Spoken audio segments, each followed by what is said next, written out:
Some more commonly confused words that we've seen appear on the ACT before. First is then versus than. So then with an E, we're talking about time. So like she ate dinner, then she went to bed, versus than, which is a comparison word. So I can do more push-ups than you. Principal versus principal. Again, like Jenna said, you're probably not going to actually pronounce these like this, but just for the sake of differentiating between the two.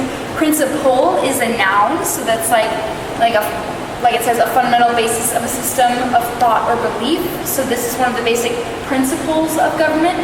Versus principal, which is an adjective, which her principal concern was the health of her children. So noun versus adjective there. And then allusion versus illusion. Allusion, you're kind of referring to a famous work of art or speech or something, history or something like that. She made an allusion to Hamilton, kind of like a reference. Versus illusion, which is like, I was awed by the optical illusion, a deceptive appearance or impression. Okay, more commonly confused words. These are kind of like the ITS apostrophe and the ITS apostrophe S that do not exist. If you see would've, should've, could've, might've spelled like that, so would, space, OF, etc., know that those are not correct. They do not exist, so eliminate the answer choice right away. You will never use them, and they love to throw them in to confuse you. Instead, the correct form of those words would be would apostrophe VE, should apostrophe VE, because that uncontracted literally means would have, should have, could have, might have. So that's always going to be the correct form. For example, I would have come to tutoring if I had known it would improve my scores. You wouldn't want to say would space OF, that doesn't exist. Instead, you want to say would apostrophe VE. And here's just an example of a question. It might have taken a whole page of words. You can go ahead and eliminate C and D because might of spelled like that is never going to be correct. If you look up here, we know that the correct form of that is might have, so it's going to have to be either A or B. Another commonly confused trio, there, and there. So our first there, T-H-E-E-R. T-H-E-R-E is the location word. They walked over there. That one, some of you need to remember that one. It also has here in it, so it's like there and here kind of location words. There, T-H-E-I-R is a possessive word, so the waiter took their food order, they own that. Or they apostrophe R-E is a contraction of they are. So they're coming to the party late. It's the same exact thing as saying they are coming to the party late. Okay, one more slide on commonly confused words. I know this is a lot, but it is pretty important. This one is not as common, so you won't see as much on the test, but when it comes up, it does confuse people, so we just like to remind you of it right before you take it, just in case. Lie versus lay. So lie, spelled like that, is to recline or rest in a flat position. It does not require a direct object. So for example, my dog likes to lie on the sofa. However, lay is to set something in a resting position and it requires a direct object. For example, I always lay my jacket on the chair when I get home. Lay what? Jacket that has a direct object. Whereas here, lie what? You don't have a direct object because lie doesn't require one. It gets more complicated because the past tense of lie is lay, and the past tense of lay is laid. So just make sure you know this chart right here and the difference between the two. Lie does not require a direct object, while lay does. And just be careful with that present past tense and know that lay is the past tense of lie. Okay. Next we have who versus whom. These questions always show up, and they're super easy if you know how to attack them. To answer them, you're going to turn these sentences that you're given with who or whom in them into a question and then answer it. And you're going to be answering the questions using he or him or they or them. So this question, for example, the man refused to tell whom he had voted for. We're going to turn that into a question by saying, whom had he voted for? To answer that, we are going to say, well, he voted for, he voted for him. He voted for him.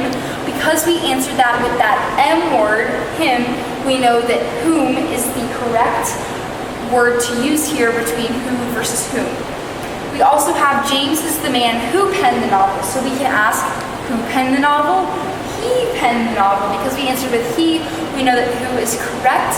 If you like to think of this in terms of grammar, you can think of whom as always being a direct object of sorts, the object of the preposition or the direct object, versus who, which is going to be introducing your next clause.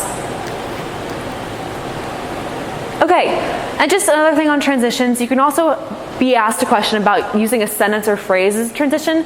And just a quick reminder, these sentences or phrases, when they're acting as a transition, need to link the information that comes before and the information that comes after. So an effective transition ideally will do two things. Number one, summarize or refer to the preceding information, so whatever comes before.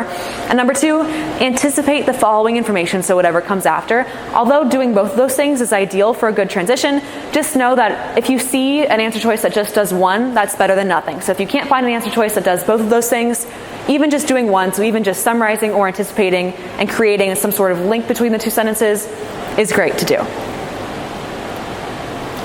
So even though it is always important to read the entire passage and the entire context of the question, it can be really helpful to actually reread that area around the underlying transition when you're dealing with sentence and phrase transitions, especially because your job is linking information.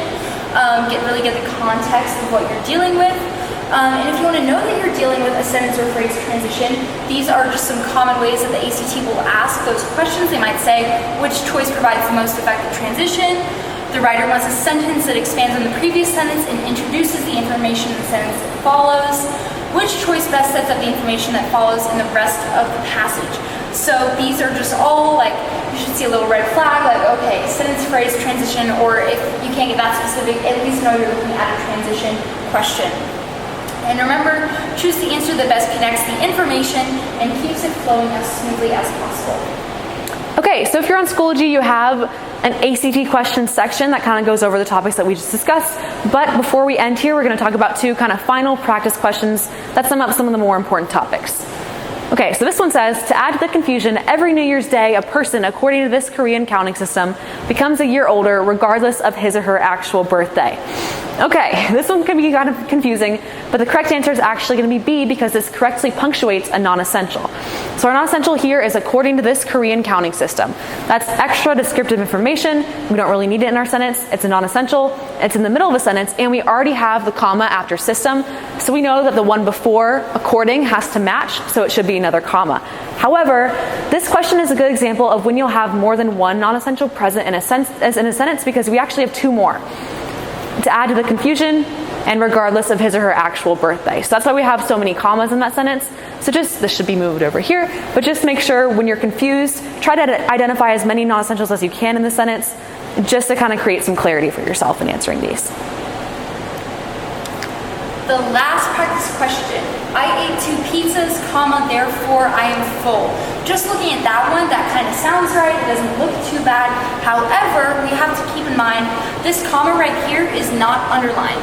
And we know that before the comma, I ate 2 pizzas, that's an independent clause. And then after our little underlined portion, I am full, another independent clause. So when we have 2 independent clauses and that comma is already locked in after the first one, we have to have a fanboy as the transition at this underlined portion.